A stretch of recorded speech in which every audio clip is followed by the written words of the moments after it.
I now give the floor to the distinguished representative of Nepal to introduce an address by the head of government. Thank you, Mr. President.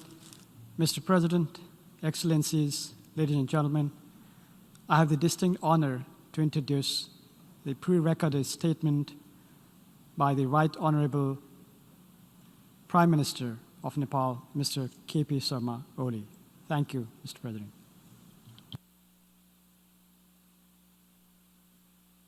Mr. President, Excellencies, the Head of State and Government, Mr. Secretary General, distinguished delegates, I extend warm greetings to you all from Nepal, the land of Gautam Buddha and Sagarmatha, also known as the Mount Everest.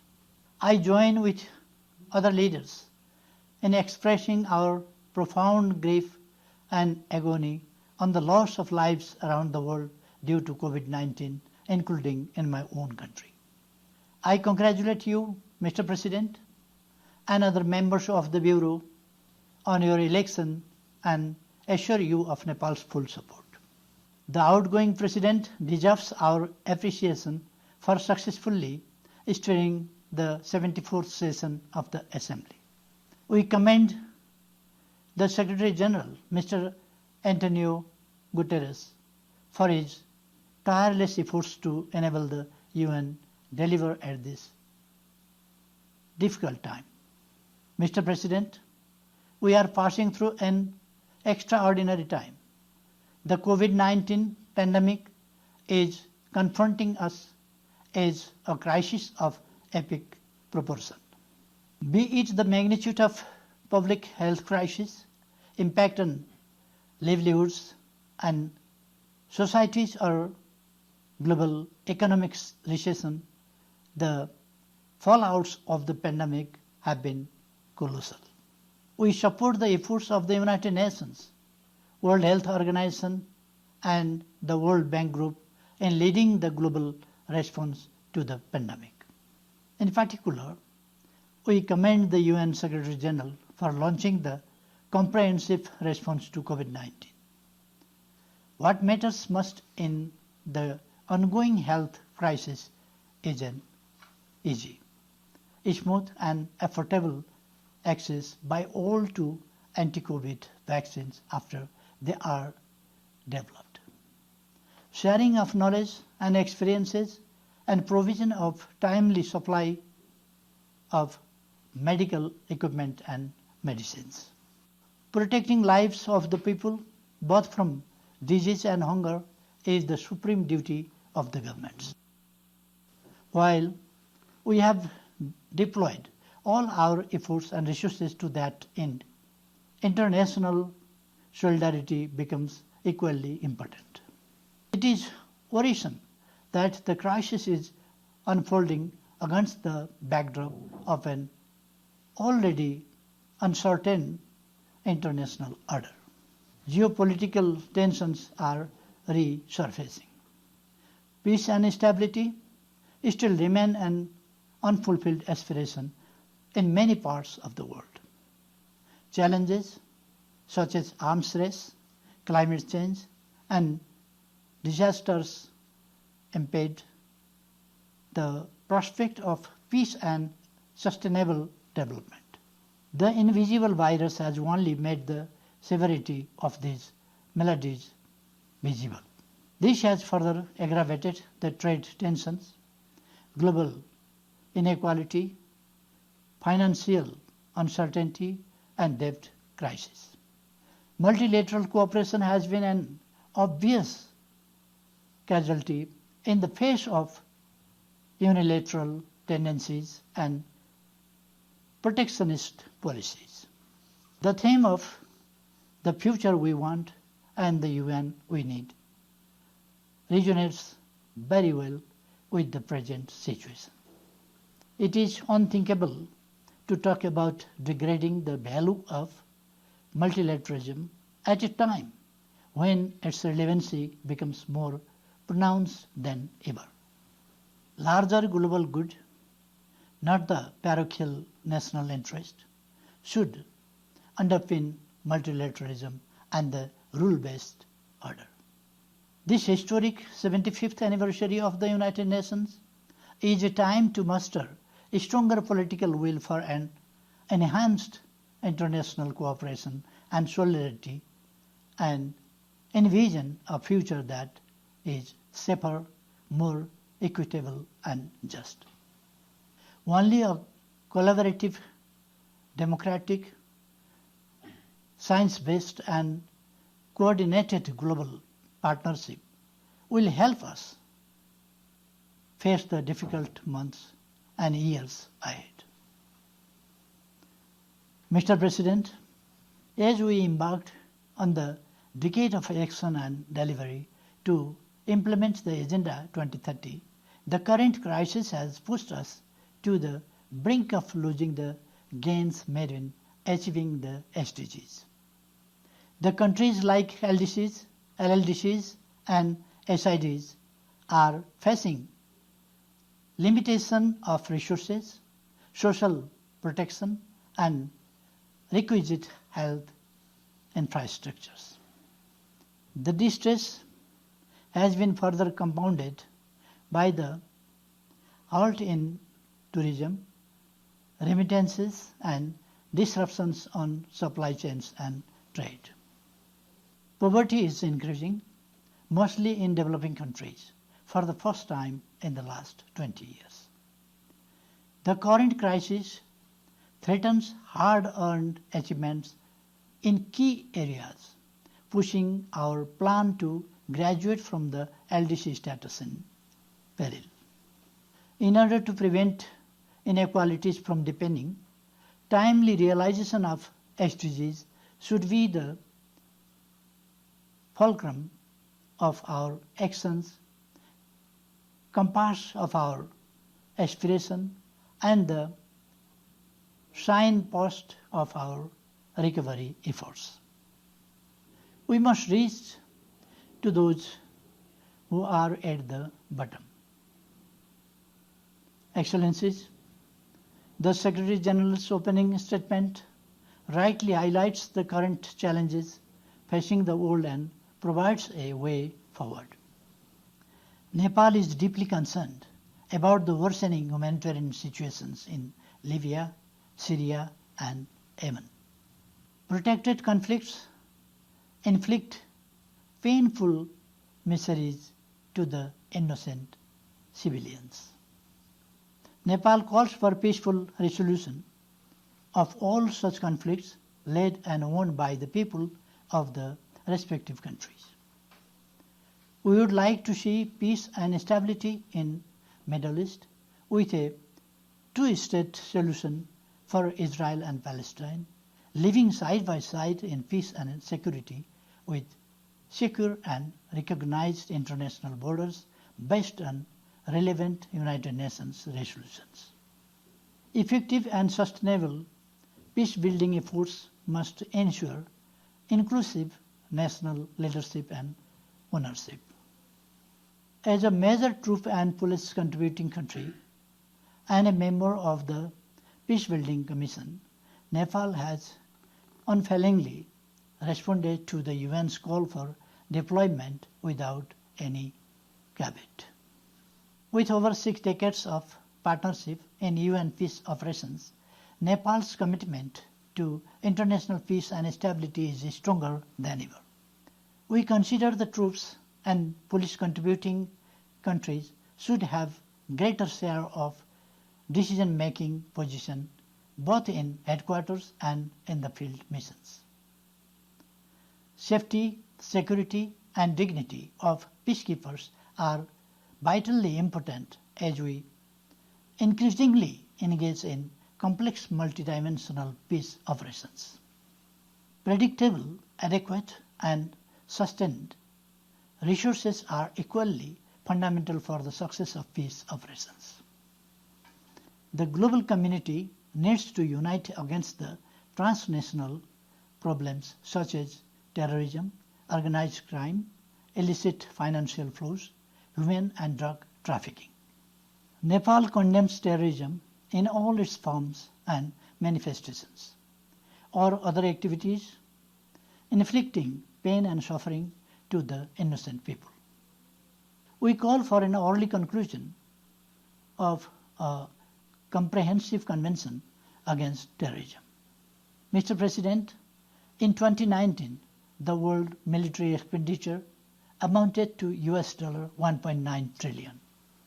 Even a fraction of those resources could bring respite to the millions of people suffering from poverty, hunger, and deprivation.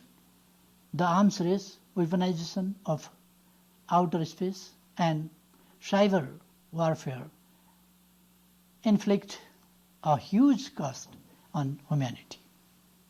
We all know what is more important at present, nuclear weapons or accessible vaccine against COVID-19. The world needs more masks, not muskets, more protective equipment, not destructive weapons, and more social spending to save lives, not military spending to destroy lives. Even when disarmament-related process, including the NPT review conference, are postponed due to the pandemic, the concerned parties must continue to fulfill their treaty obligations to make the world safer. We reiterate our call for general and complete disarmament of all weapons of mass destruction. Regional approaches to disarmament complement the global initiatives. As the host country to the UN Regional Center for Peace and Disarmament in Asia and the Pacific, we underline the need to strengthen such regional approaches, including the Kathmandu process. Mr. President, climate crisis continues to pose an existential threat. The silence of the large emitters should not lead to the failure of responsibilities. Nepal has dedicated more than 60% of its territory to the service of ecosystem. Our forests and mountains work as environmental purifiers. Our mountains contribute to the climate and ecosystem of oceans through hundreds of snow-fed rivers streaming down to the oceans. Nepal's Himalayas function as a natural climate stabilizer. They contribute to maintain natural cooling system as they lie in the hottest zone of the planet between the Tropic of Cancer and Capricorn. Apart from this, they contribute to the natural recharge system, ensuring continuous supply of fresh water essential for living beings. There is an organic link between mountains and oceans in maintaining the natural climate cycle. In this sense, Nepal's mountains are not only our assets, but they are of global significance in view of their vital contribution to the maintenance of health of the planet. Our economic activities and mode of our generation are the most climate friendly. It is an unpleasant irony that we substantially contribute to sustaining ecosystem and emit negligibly, yet we bear the severest bond of climate change. Global warming has eroded the health of our high mountains and ecosystems. Global pollution and climate change have contributed to the fast melting of ice, which must be a matter of serious concern for all of us. This may lead to the outburst of glacial lakes, resulting in huge loss of lives and properties downstream. We call for full and effective implementation of the Paris Agreement, robust climate action, and easy access to climate financing. We are concerned about the deteriorating health of overall ocean ecosystem due to the excessive human activities. We must preserve the common heritage of mankind. Prudent behavior on the part of all stakeholders, especially the coastal states, is critically important to maintain ocean ecosystem. Nepal appreciates the progress achieved so far in the BBNJ process and looks forward to its successful conclusion. Excellencies, global trading system has been pushed into peril. Reform of WTO has become urgent to ensure level playing field and rebuild trust. The WTO should launch a renewed and revitalized global trading framework that enables the LDCs and LLDCs benefit equitably. Aid for trade has to be channeled for export competitiveness and resilience. Progress in technology has been a major drive for development and change.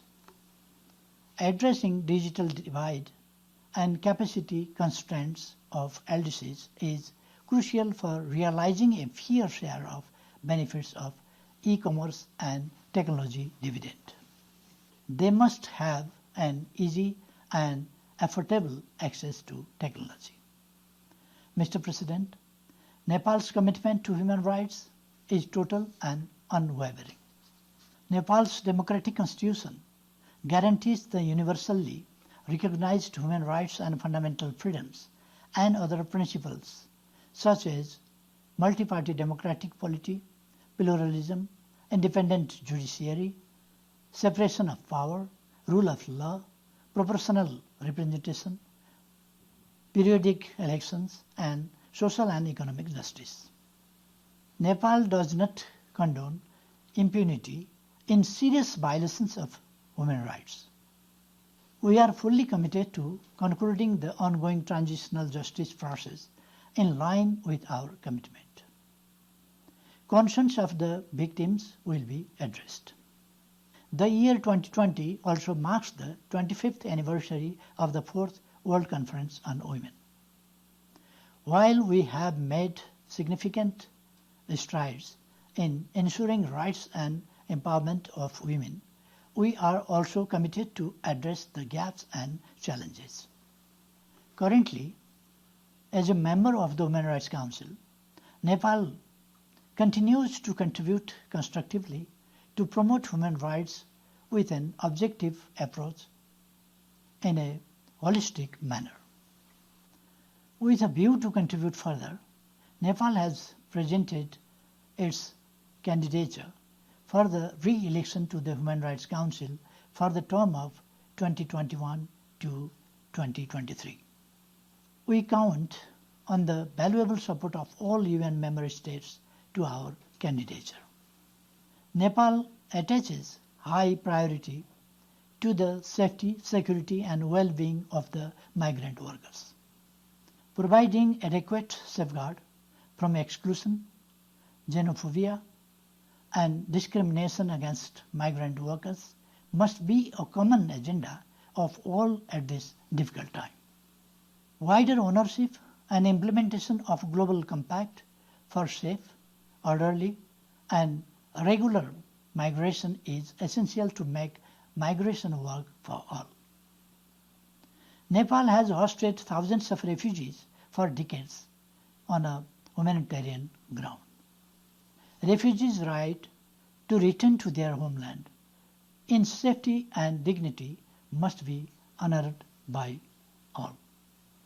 Mr. President, in my address to the 73rd UN General Assembly, I had outlined the monumental political transformation in Nepal and its consolidation through a democratic constitution written by the people's representatives. Having resolved the fundamental political issues, we are now focused in bringing economic transformation envisioned around the national aspiration of prosperous Nepal, happy Nepali. This aspiration takes a cue from the 2030 agenda and the notion of comprehensive democracy that looks after not only political rights and freedoms of the people, but also takes care of the economic, social and cultural rights and well-being. We have created an investment-friendly atmosphere with overall improvement in good governance. We need international support measures in the form of technological, financial and investment. Despite resource constraints, we have significantly increased investment in rural infrastructures and social sector. The hazardous mode of river crossing through twins has been replaced by bridges. We provide monthly social security payments to the elderly, single women, persons with disability and the destitute. We have launched the provision of health insurance for elderly people, further expanding its coverage. Children from Dalits and marginalized communities in backward areas are provided with monthly scholarship at all schools. Basic education is made free for all with the provision of books and educational materials. We have achieved nearly universal enrollment and gender parity of children in school and significantly reduced girls' dropout. We have torn the country free from open defecation. This way, we have started new era of decent way of life. By extending social care and protection, we have made our cities free from street children, street people and beggars. We have healed the wounds of earthquakes. We have reconstructed residential houses, schools, colleges, hospitals and heritage sites. We have also relocated people to safe areas. All these achievements reflect the wider enjoyment of social and economic rights by our people. Mr. President, the Charter of the United Nations, non-alignment, the 5 principles of peaceful coexistence, international law and norms of world peace guide Nepal's foreign policy. We believe in amity with all and enmity with none. Guided by these principles, the government of Nepal is firmly committed to safeguarding Nepal's sovereignty, territorial integrity, and maintaining friendly relations with its neighbors and all other countries in the world. We support an inclusive and fair international order founded on equality, mutual respect, and justice. As a believer in regional economic cooperation, we are playing our due role under the frameworks of SAARC, BIMSTEC, and ACT. Mr. President, the United Nations has an unparalleled scope, legitimacy, and normative impact. Nepal reposes enduring faith in multilateralism with United Nations at the center. We underline the need to reform the UN Security Council to make it more representative, transparent, democratic, and accountable. The principle of sovereign equality must remain at the core of all reform initiatives.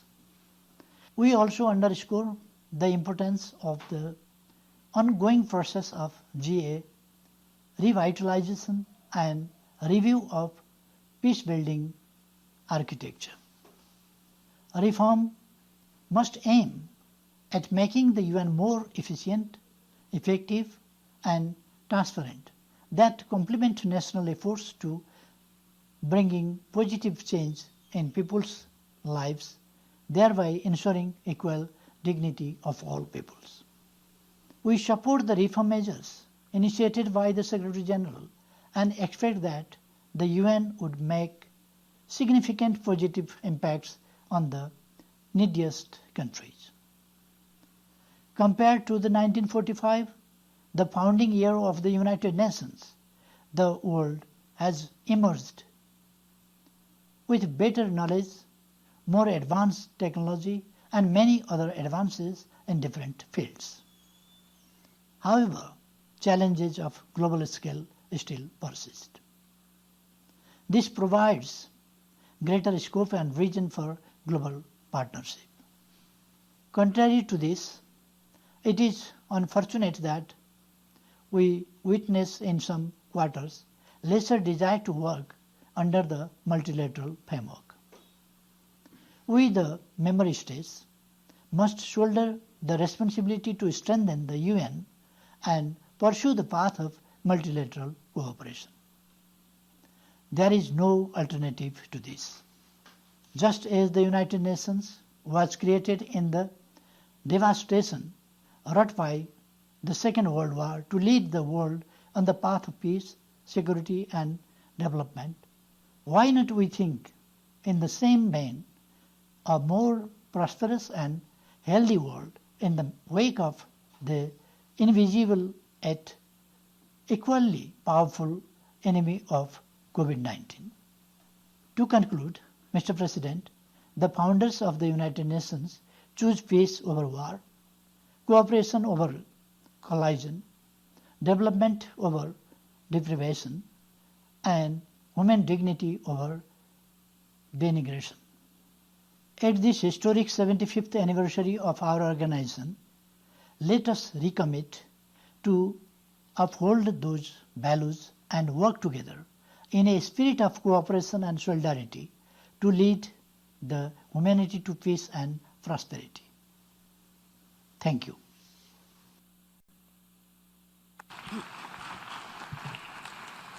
On behalf of the General Assembly, I wish to thank the Prime Minister of the Federal Democratic Republic of Nepal for the statement just made. And now I give the floor to the distinguished representative of Georgia to introduce an address by the head of government.